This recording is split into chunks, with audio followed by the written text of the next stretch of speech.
আসসালামু আলাইকুম গাইস, কেমন আছেন সবাই?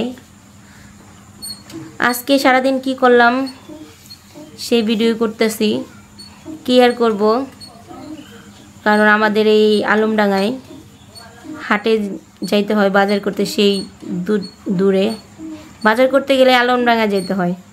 এর থেকে নিজেই সবজি চাষ করলাম। 1 মাস আগে আমি যখন আলমডাঙ্গায় আসি, মানে আমার শ্বশুর বাড়ি, তখন এই গাছগুলো আমি রোপণ করেছিলাম।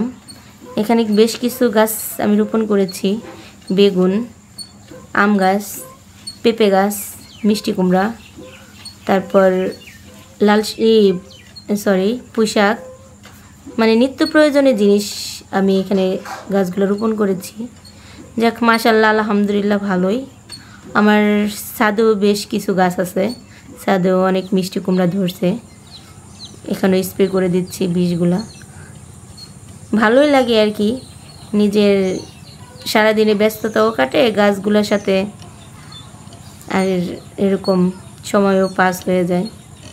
তো যারাই আপনারা বাসায় বসে থাকেন, বাসার আশেপাশে আঙিনায় কিছু গাছ লাগাবেন অবশ্যই। গাছ না থাকলে মনে হয় প্রাণী বাঁচে না, এরকম একটা অবস্থা আমার।